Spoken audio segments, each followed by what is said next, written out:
All right, so we're recording. Topic today is kind of twofold. Number one, determining your crossroads. How I define that is what is the intersection in which you reside. So it could be systems-based, it could be thinking-based, it could be environment-based. So a very general example for myself would be as I'm at the crossroads of physical education, right?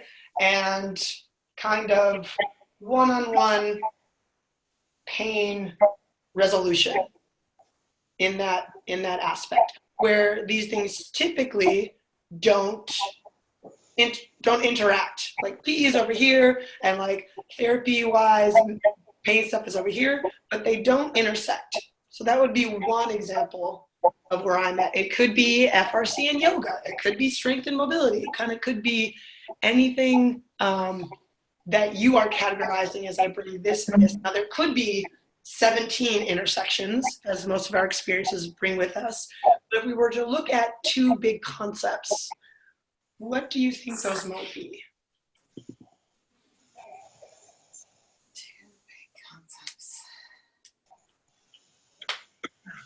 I'll feel free to go first. As far as where my crossroads are as, a human, I guess. I'm in between aquatic education for a broad swath of humans from 6 months to late age, and private and group one-on-one, more formal education on the potential of the human body and the connections of the human body as it pertains to mostly gait and locomotive dynamics. Okay. So in a nutshell, right, the aquatic realm and the land realm in locomotion. Yeah. Okay. Jeremy and Kat, anything bubble up? Yeah, haven't had as much. I sort of have been I've made such a niche that I've kind of there's nothing really kind of going in two directions, or so I'm not totally. Or maybe if you think of it more as arrows pointing. So maybe it's less of a continuum that looks like a cross, and just I was here, and then I was here, and I kind of bridge these two together. Of two different concepts or two different training types, or any of the above. Well, I guess you could say of how you're saying yoga and right, I've been seeing the yoga world and the strength world. They're actually trying to meld, not melt. They're still very separate, but I think there's more people comprehending that it might not be great to have all flexibility and super bendy. Maybe it would be super helpful to have some strength within your bendiness, and you can have both of them at the same time, and it makes both of them better. Right, or maybe that we all have bodies, and maybe we should look at this at a body instead of a system that is meant to guide the body. Yeah. Jeremy? I haven't thought about it in this way before, but I think the obvious one that comes to mind is the practice or the art of coaching and the business or the lifestyle of coaching. Okay. But maybe less clear, but more true or something would be, I guess I would describe it as the coach's needs as a coach and the coach's needs that supersede, as a person.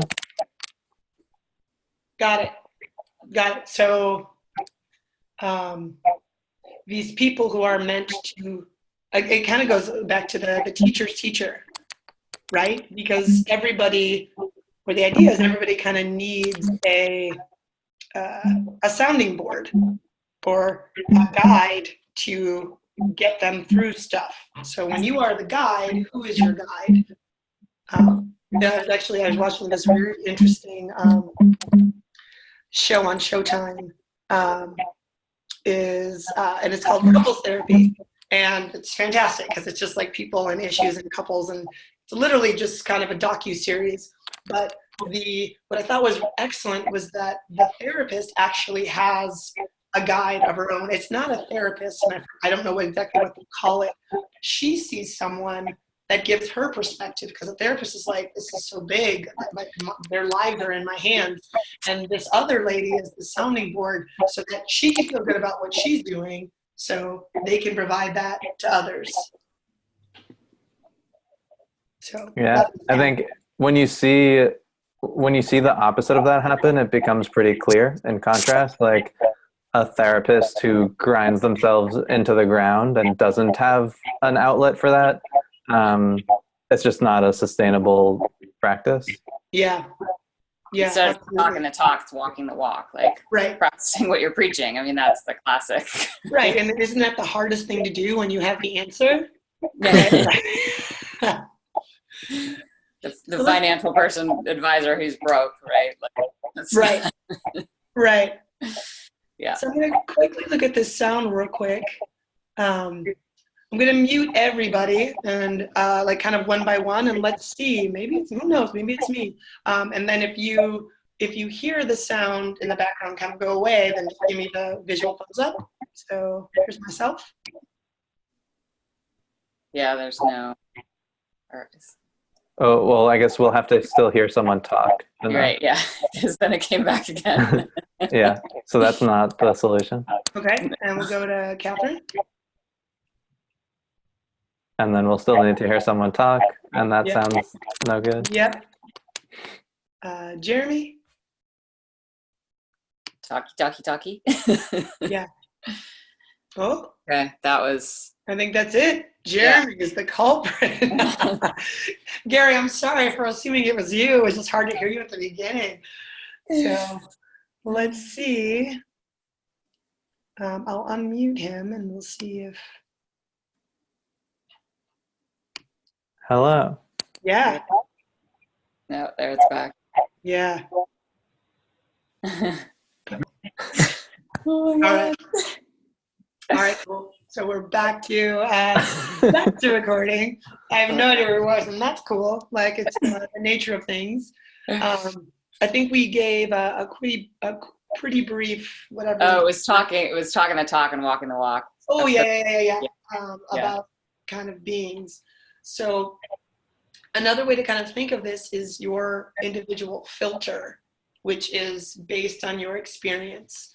So the other thing I think of, like, really broad term, is the crossroads of like success and failure.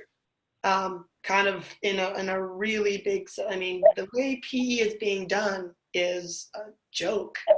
Like my profession is a joke. People use the word physical education for any time kids are in space and playing. Like I'll have, for example, the SPED group, the special ed group at school, being like, well, we need space for PE. And they call it PE, but what it is like the kids just leave their classroom and they go into like our soft room and they're on their iPads and phones, but they're just like in another place where they have the potential to play, but aren't really being interactive or engaged to play. And that's called like PE. And then there's like movement culture, right? Which only hits a few folks and at a few certain levels. And that's like a completely other realm. You could kind of also look at the crossroads as being told what to do and being able to independently act and have your own movement practice. I just think every single person brings something like that to the table. And I think we talk about value, that's where their value is. How did your experience shape the way you look at things, or the way you guide things, or where you think, where you perceive the issues as?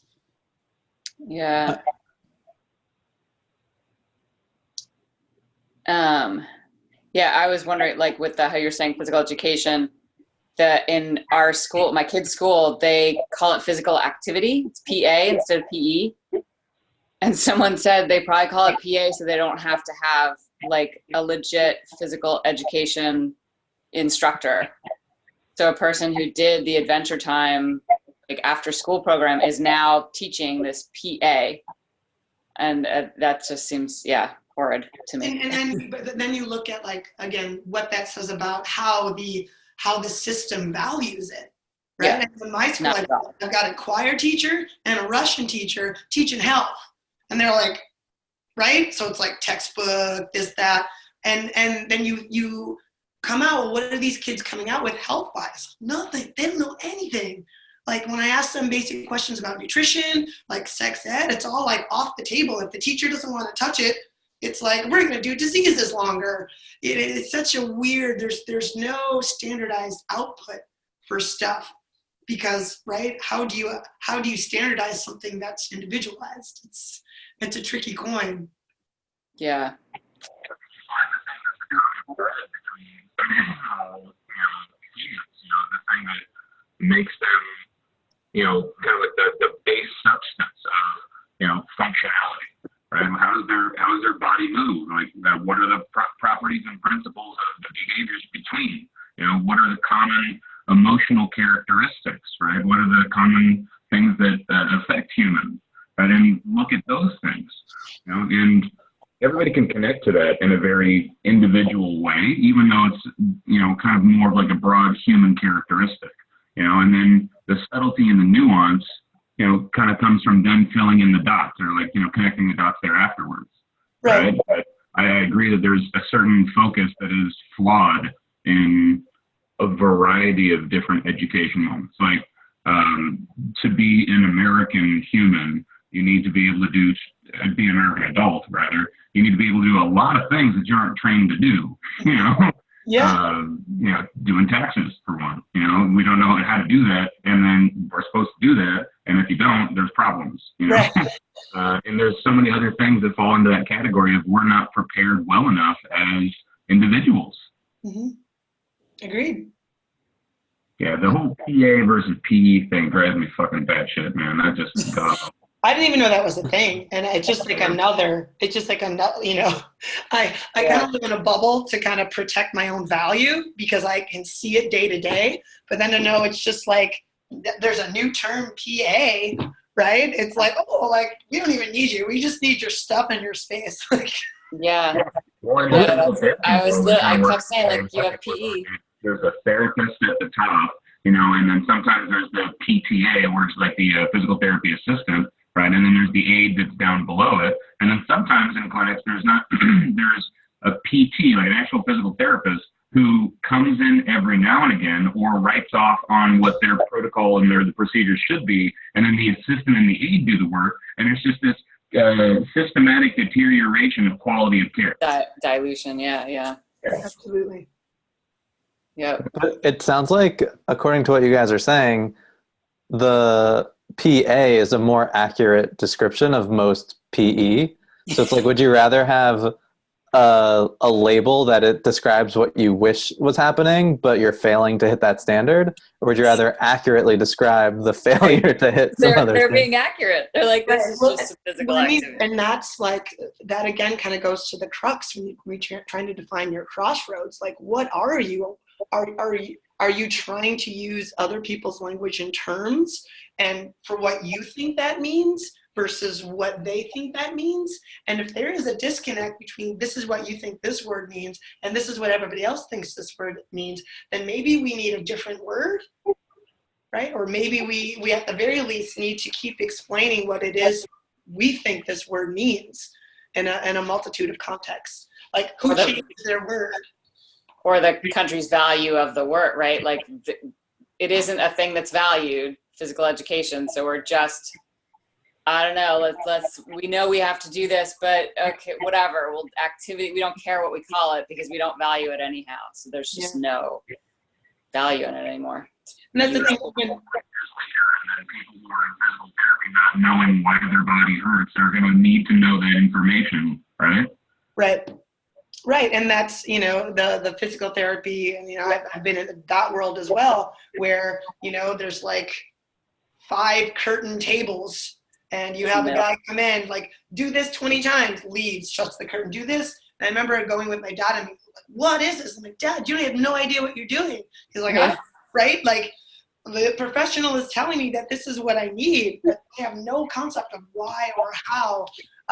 And again, we follow the money, right? If I have an hour and I'm going to see 5 patients in that hour, I'm going to get paid 5 times as much.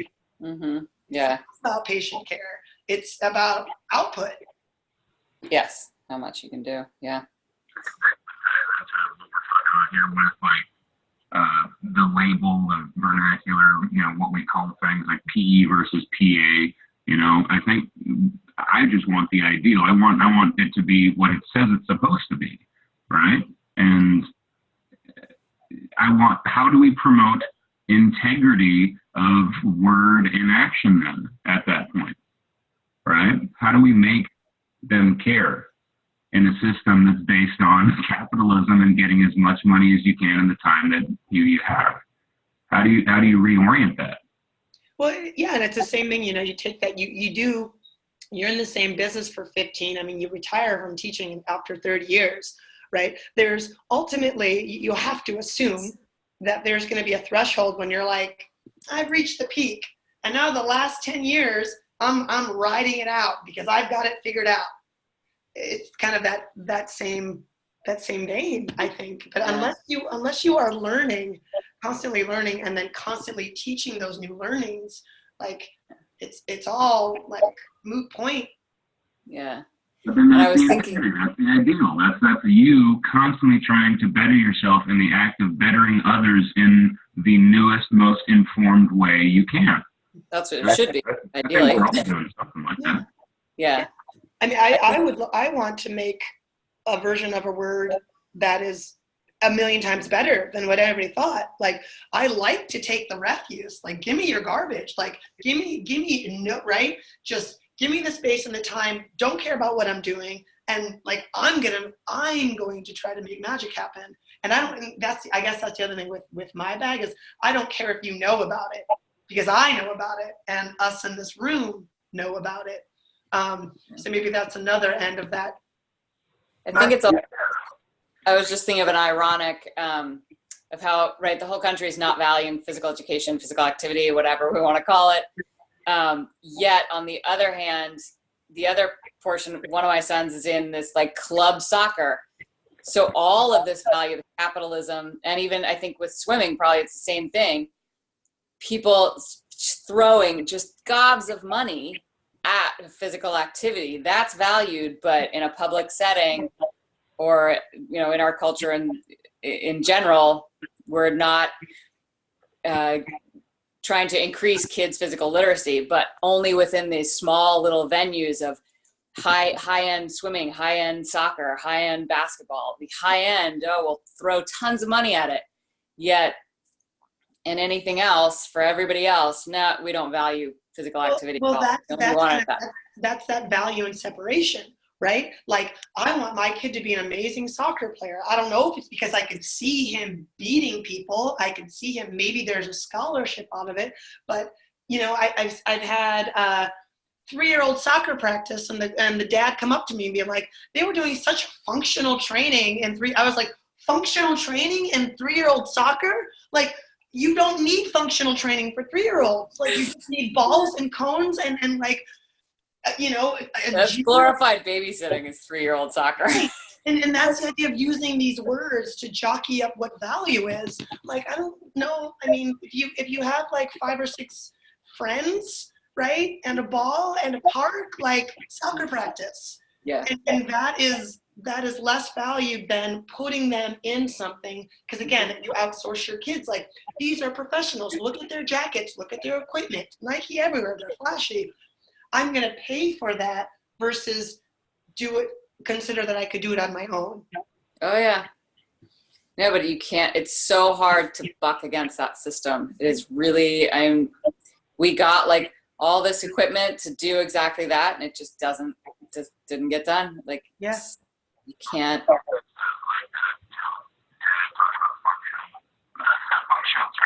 3-year-old soccer is just like, why is that a thing for him? Why is he so focused on that? You know, what is he bringing to the table? Like, what's his baggage that he's bringing to the table? Like, my kid needs to have functional soccer. Right, but the thing about it is that, and this was what I told him, like, that has nothing to do with the kids and everything to do with the parents. Mm-hmm. Right? Yeah. The parents who are bringing, right, who have control over this little person to be like, oh, no, like, they're doing the right things. Whereas, like, these people are learning how to move and they don't need this thing. I kind of went to Hong Kong and I watched, like, this gymnastics-based thing, and there was, like, 15 kids, they're all standing in a line, they're all like 5 and under, and they're in a line and they're looking, and I'm just like, do you see how, like, this line of 5-year-olds isn't working? Like, it's one kid at one time. You just need to let them play. Like, literally just let these kids, let them go and let them play. And whatever they find interest in, that's what you build the lesson from.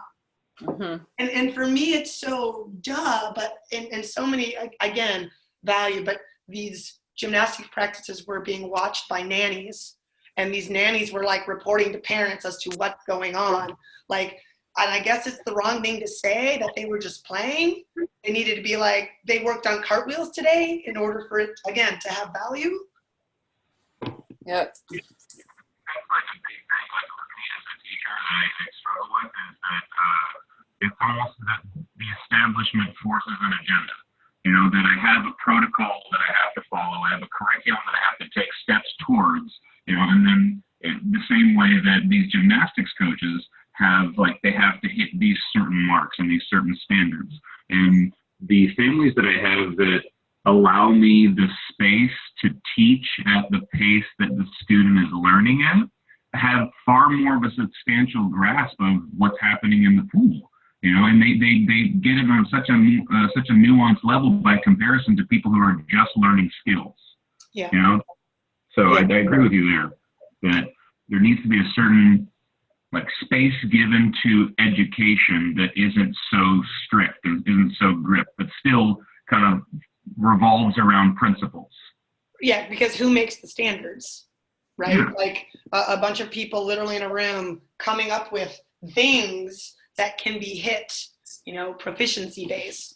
And you know, I tend to think of that too. Like, this person needs to learn a cartwheel. Why? Because so they can show you the cartwheel, and then like got it. What are they just going to be doing cartwheels again and again and again, like throughout? Like, is that the?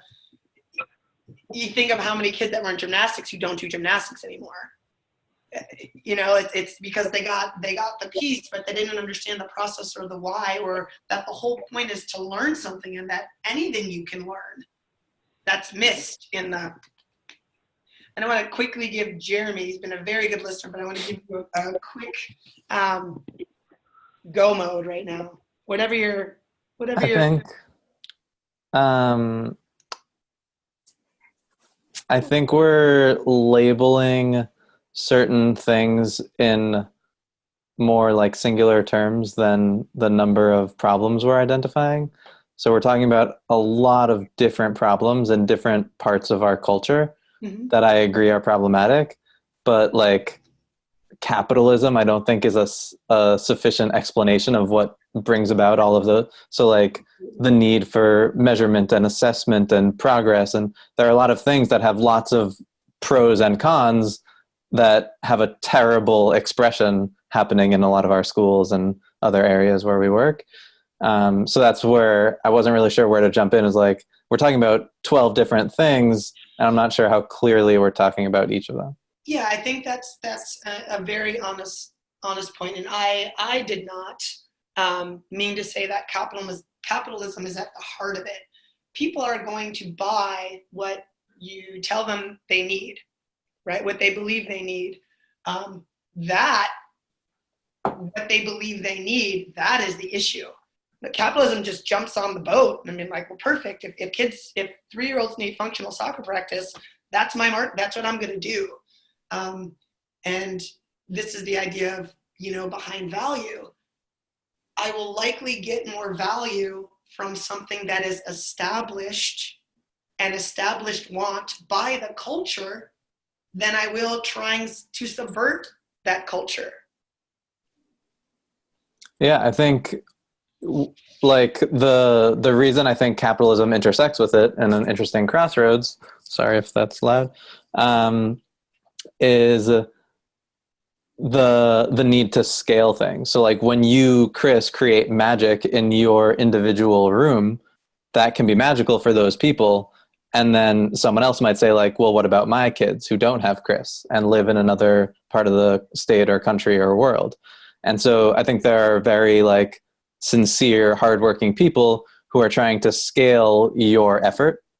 So if you think of like the ideal, like Gary was describing, it would be nice if we could all kind of hit this high note, and maybe you are each individually doing that, but that only the people with access to that are going to be very limited in geography or money or connections or whatever variety of things. So in terms of bringing that closer to coming true, to fruition, there needs to be another personality or system in place where it's not just the technician locally working on something magical. There has to be a story around that, or a sales pitch around that, or a systems thinker that brings it to other people. And it can't just be like, look at this magical, it's like a spark, right? Like if you've created a spark, it's still not a wildfire. Right. And I can only speak for myself in this, but it's like the energy and effort required to make goodness happen around me is create a spark. Yeah, it is so depleting that like, it's almost like the last thing I want to do at the end of that day is like fit it into something bigger, you know? And I'm not to say that that might not ever happen, but I would much rather have the good energy of here and now than to try to, move that boulder that changes culture. I feel personally like I can only do what I can do. What I have control over is this classroom and whoever shows up. That's what I'm working with. That's what I'm trying to get right every single day. Instead of bowing down to a way of doing things or a system that everyone thinks is correct. It reminds me of charity work. Like it is really noble to Oh, Jeremy, frozen. on people doing something so noble. Am I here? Yeah, you're back. Hello. Okay. So it's noble to give 100% of your earnings away to charity, let's say, but it's a shitty system that relies on someone to be so heroic in their effort. So the system, it goes back to like the teacher's teacher. Like there need to be people and groups of people and systems that are allowing the Chris's of the world to put their energy, like to be autonomous in what they're providing to the kids who need it. And those systems need to encourage less, or need to rely on less heroics. That's a good point. That's a really good point. When you have the communication that allows for others to understand your process, then it doesn't require this gigantic effort to be the hero, right? If you label your system well enough and you educate people and you communicate openly about it, then it becomes, at some level not yours anymore, and it's ours then. And that's how I think that spark does indeed turn into that wildfire, is that you just keep educating. And I don't think it's a giant boulder to push a culture. It's just that you have to build the counterculture that swerves around it, and that's where things change.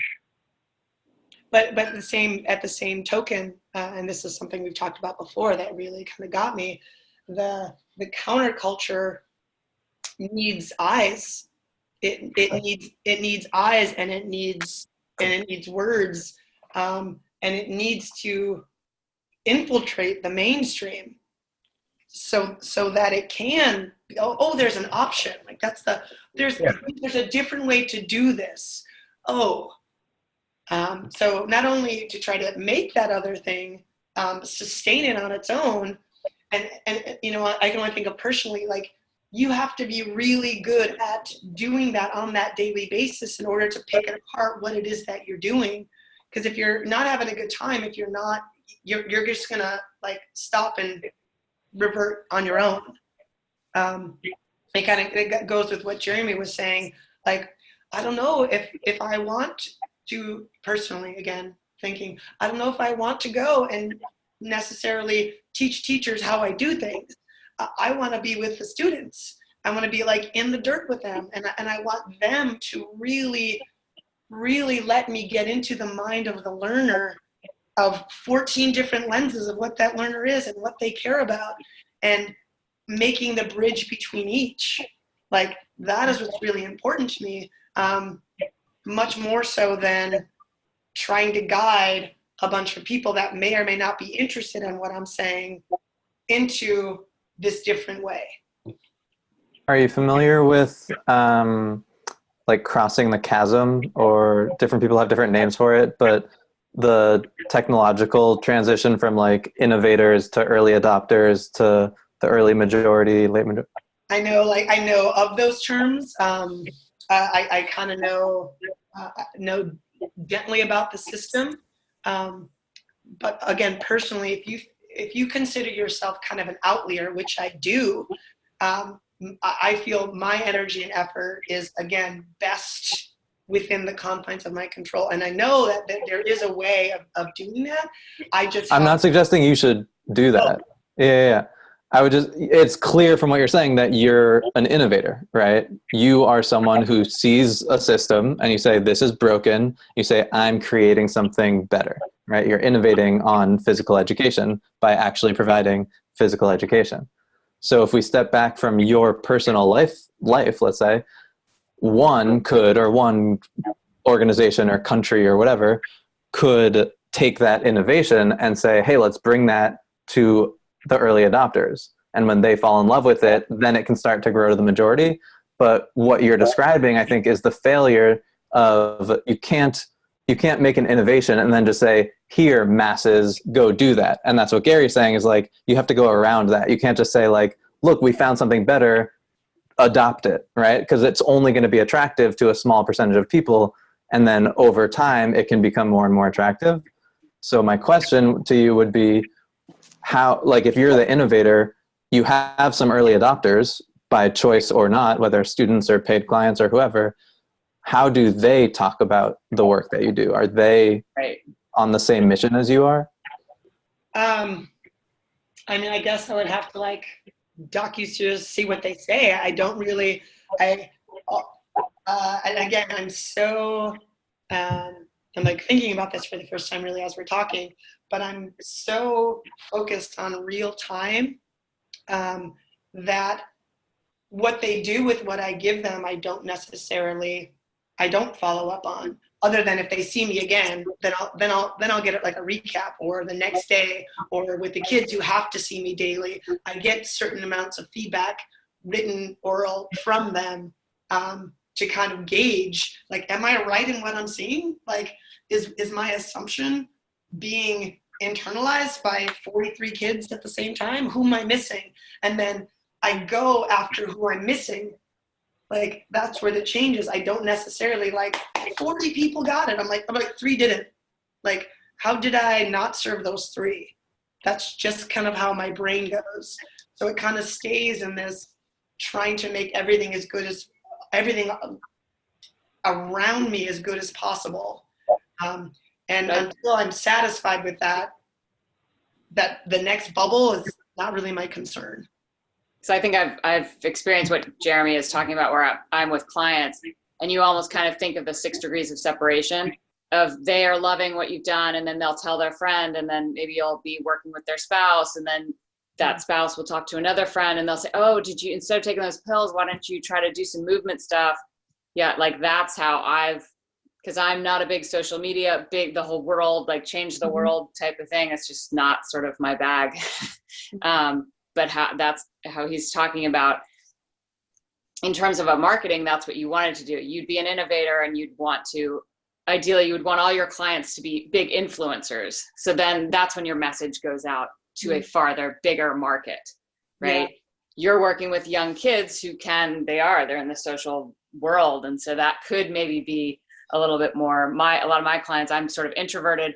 I tend to have introverted clients. So the expanse of my knowledge might not go that far, but some of them are influencers and they can then affect, and then that's how you basically create a viral effect and then change, like how, Dre Spino with the FR stuff and FRC stuff, he started as a small little thing, and he did sort of take a group of innovative, smart people who were sort of at the top tier of the fitness industry, and it just ballooned, right? In our world, I don't know. Yeah. Well, I think too, I'll say it, the touting of, look at all these professional organizations that are working. Look at this pro athlete. Look at this pro athlete. And again, I see this as, you have a really good livelihood, depends on their body and their knowledge of its student, right? Come talk to Jose fourth period. Can you please reach this kid? That's the difference. Good students are going to make you a good teacher, right? But what about the ones that aren't good students? Yeah. Right? Can you adjust what you do to them and make them care? That, when you talk about value, I find so much more value in that than working with a major league pitcher. Yeah. But then you say, value. Well, how does value tracked, right? Is it experience? Is it cost? And you think of what each person gets paid for what they do. Huge disparity. So I don't really know. I personally, I value what I give away. My one-on-one sessions are 90% free, just because I know I have this stuff, and I'm pretty certain in one way or another I can help you no matter what. So me hanging on to it doesn't, me holding my bag of stuff isn't have any value to me. It's only valuable when I see it work for another person. So that's why the monetary means it doesn't mean so much to me. And the other part is I have a salary that kind of covers. I don't have to have necessarily word of mouth in a realm when I'm going to get kids regardless, and I'm going to get paid regardless if I have 43 or if I have 12. That's the same. Now, interesting enough, I do need my one-on-one training business to do well and to make income, any kind of income, because when I do my taxes, as you talked about, I need to show that all this money I'm throwing out there, is supposed to make me money. So right now I'm $8,000 on the red, but because I almost made $1,000, I could write it off. It's a very tricky thing. And I literally just want to be able to do that. I just want just enough so that all the money I'm putting out doesn't count against my income. And that's just me, in other ways, trying to use the system in which I find myself regarding income to my benefit, instead of having to chase money. I don't want to chase money. I want to be good where I'm at, because the more money you make, the more you spend, right? So I know.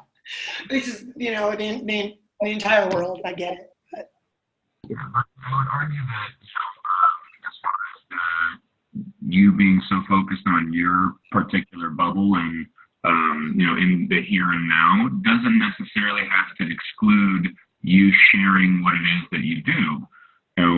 Part of what we do at the swim school is that as we get new teachers, and the infrastructure of the school system doesn't necessarily allow for this sort of dynamic, or at least it isn't in kind of set up for it right now. But we have teachers who just come with us while we teach, and they observe us while we teach. And sometimes we talk to them, and sometimes they just observe, and then they ask questions afterwards or during. But there's a culture that as we are teaching, we are not just teaching students, we're teaching teachers.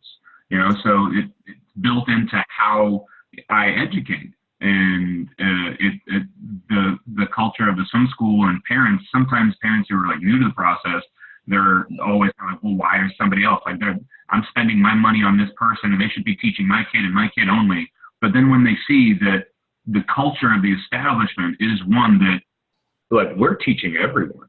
And when they see that these teaching teachers, you know, myself, my wife, and, you know, a couple of other instructors that we have, when they see that we're the people that educate all of the staff, they're like, oh, well, kind of got a good one. So maybe I'll just shut the fuck up. They've always got something to say. Yeah.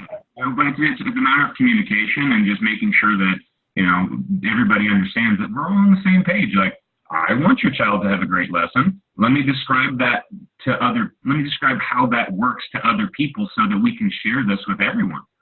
Yeah. You know? But I don't think you have to be there. Yeah, no, I think that's awesome. I'm certainly not a person to be like, don't look at me in here. Like, if you want to come in, like, come on in. The only thing that's going to bother me is if you coming in here, like, messes with the kids. Then it's not like literally because I'm that's my goal. Then I don't want you there. We'll talk afterwards, absolutely. Or we'll, I don't know, give you a camera or something.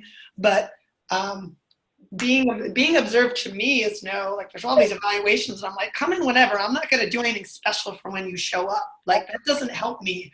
Like, put goals on the wall. I am never going to write on a gym wall.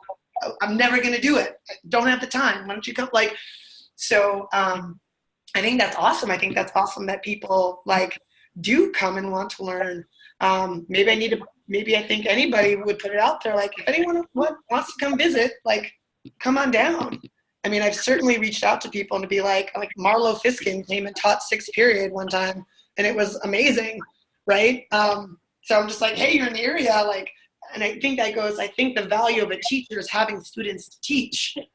So you've never had freshman girls? Like, I've got 30 of them. Like, come on down. And it was interesting to watch and to also be a part of it. But to watch the tone change when working with children, and to be an assistant where you see the person that you know might not speak English or understand English very well. And so you jump in and be their partner and let them get the lesson. I mean, ideally, that's the beautiful world of education, how it should be. And I think it sucks that why aren't schools doing this? Like, that never really, why isn't public education the best education? Like, it's such, you talk about value. I mean, I honestly don't know what other teachers get paid, and maybe I get more working. Maybe they want the better kids to make their life easier. But again, when you're only catering to a solid few, you miss it. You miss the general population. You miss the n equals, 1,000 for the n equals 1, and you have a lesser chance to reach them. Yeah. The idealist in you is rather strong. But you can't always have that. We are not gods, right? We cannot craft that perfect scenario where all things it land with everyone. And then comes like this notion of the martyr, like, well, this person's not getting it, I have to make sure that they get it too, right? And then, where are your boundaries of self? Are you just giving entirely to others? And then you obviously express some notions of wanting things to be different. So, I don't know, you got to take the gray area a bit, but also aim towards ideals. And yeah, I think that there's an opportunity for all of us to teach more and communicate more broadly to humanity and establish these places and these things these ideals, and aim closer towards those ideals that we want for all sorts of education. I'll piggyback on that. I think, Chris, the way you're describing being like fully focused, like laser focused on the students, and that is your world, and anyone who takes away from that, like, you are very mission and vision driven, like, you know exactly what's important and you do that. And anything that's going to make that any worse, not a good idea. Anything that will enhance that, clearly a good idea. Valuable. Yeah. Yeah, and I love that. And I personally also think it's totally fine to be Dre or Ido Portal or whoever and say, like, that's not my scope, is the whole world, and whatever that turns into. Yeah. I'm totally fine with either of those personal lifestyle choices. But to what Gary said, if you're going to, have these conversations and get animated and talk about what needs to change in the world, there's clearly something pulling you towards changing more than those 40 students, or you wouldn't be having this conversation. You wouldn't be describing the problems with the rest of the world. You'd just be saying, I did it. I'm done. Yeah. And I guess I haven't quite figured it out yet. Right? Like I know, and maybe I'm never going to get into fully figured out yet level, but I don't think I have wherewithal to say what is the best way until I've really figured it out. And that's kind of going back to those 3 kids that I missed. They're showing me the way, is how I feel. They're showing me the way to reach everybody, to be able to adjust like on the fly. Like that's what I think is good teaching. And I think I'm in process. I think I've got a much better idea of what works versus what doesn't, but I don't think I have the answer yet. I just have a general, it's this direction, but I'm still in trees and I'm still figuring it out. And until I am like, oh, because every semester as I adjust what I'm looking at, it's like, oh, it's like, oh, it's like, oh, it's like, oh. So, and I guess maybe as a lifelong learner, you never get to that point. Maybe I'll be, 55 and in my last year of 30 and being like, oh, so close. But I also think that at 55, I'll be like I'm old enough, I've done enough, like exit strategy. And my personal goal is like when that exit strategy happens, maybe it'll happen at 55, maybe it'll happen sooner, that then I'll be able to go and be like, this is what I figured out. I mean, I personally feel I do as much as I can in real time. Like I really try to write about these things. I try to put out in there what I think works, but and this maybe goes into the commodity, I don't necessarily think I try to sell it because I don't think it is an answer. I think it's a current understanding, which will be likely subverted by next year's understanding. Can I just keep pushing back like a younger brother? I feel like I'm putting on my younger brother hat. I like your idea that because she's so animated that it does. It's like, well, then that does mean that you probably want to, do more than just the small circle that she's doing. But it can also be that she's just impassioned and she's fine with just teaching these 40 people. Who knows? Well, am I the only one who's much more convinced that Chris sees a change in the world that she wants to make? I believe that much more than the argument that she'll arrive at a place of understanding all of teaching. Like that was the least compelling argument you've made. You're not going to get to a point where you're like, oh yeah, I have all the answers. Now I'll write a book and save the world. You're never going to get to that point, and you know it. Yeah. I think just in my mind, that just keeps it at bay. Like exactly. It's down there. I'm right here. This is all I can do with. So I'm going to bring it back to capitalism. To me, it's a fear of selling. Or a discomfort with selling, right?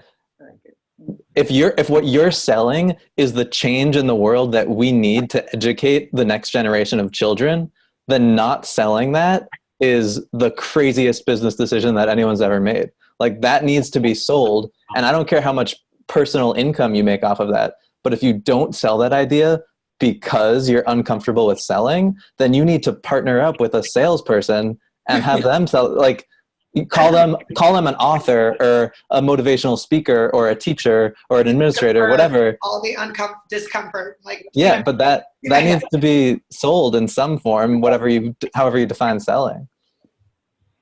I guess I feel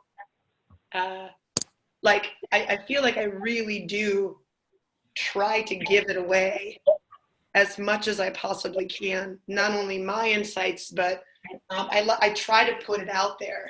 Now, because of the freedom in which it's put out there, whether that has a value on the onlooker or not, again, that's one of the realms that's like not my responsibility. Like all I can do is give it to them and leave it on their doorstep. They can open it or not.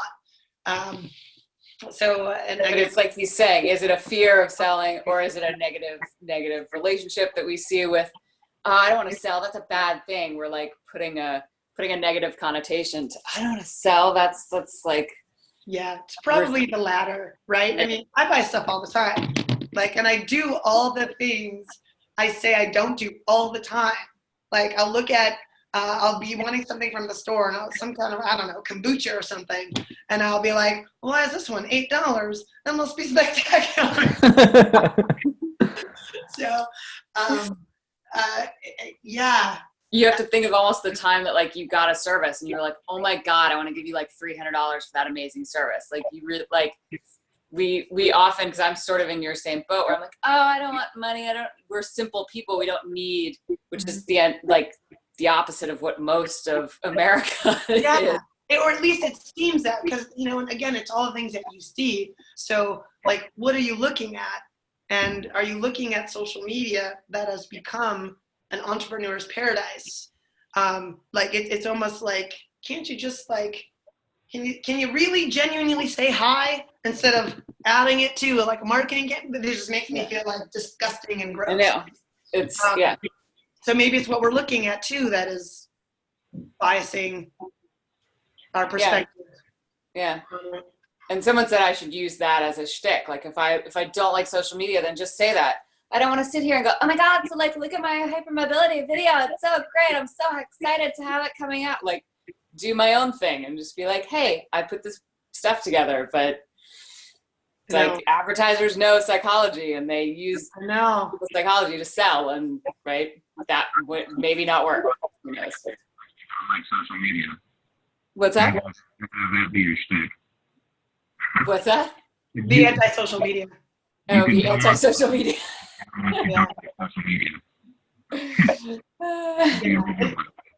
And I just, the fact that you need a shtick and that you can't just be, because I feel like that's the other side of my work is like, I really just want people to be exactly who they are and let them know that it's good.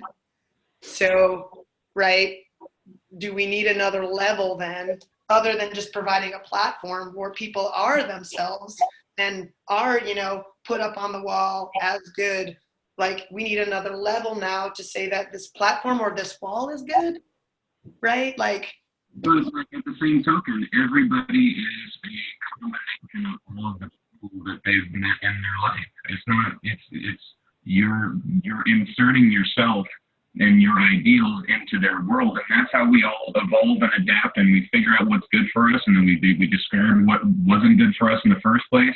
You know, there's every person you work with gets a piece of you as part of their life now, part of the way that they see the world. So that's a fundamental piece of being what you are as a teacher.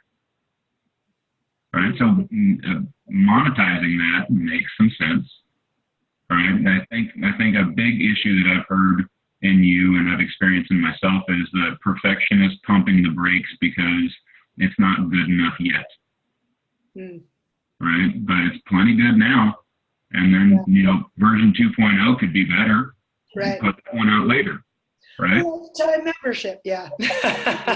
Piggybacking again. If you take Chris from 10 years ago and her completely unevolved teaching that was not nearly as good as it is now, and you give that to every public school in the fucking world, you, Chris, now have to believe the world is a significantly better place, right? Like, that is way above average, right, of whatever's happening in physical education world. And yeah. Well, I think another part, and I'm trying to wrap this up, but another part of me is that I also see the utmost garbage on a daily level. Like when I have to go into the other gym, there's a long story behind it, but we have a long-term sub teaching the biggest class. And when I have to walk in that gym to get something from the closet, like literally it's everything wrong. It's 60% of the kids sitting on their phone. It's kind of balls flying. It's kids hiding, being on their phone. Like, and to know that it's literally right next door to me, it's so infuriating that it just makes me want to get back to my room that much more, and to see the contrast, and to feel and to know, like, and now that I'm listening to what you're saying, the acknowledgement of like, that could be a lot more than this special situation class is normal. This could be going on in more than half of America as what they consider physical education. So it's kind of take that, like, you know, that passion that is so plus or negative, and to try to use the anti-negative as a way of sharing more, could be a possible method. To not want something to happen as badly as you do want something to happen.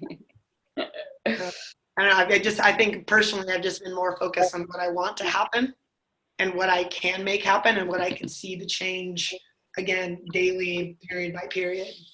So value is interesting. It has its own connotations, for sure.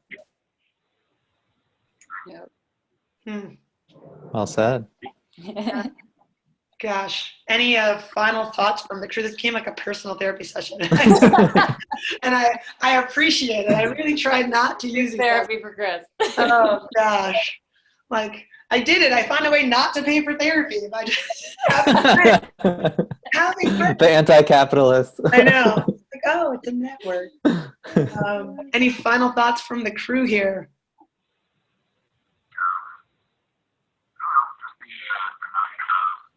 I do like where this all kind of turned as far as like a tutorial in how to exact change in the world, how to get people on board with a certain way of thinking and an ideal, and how to make that grow into something that's you know, fortuitous, to put it in a way.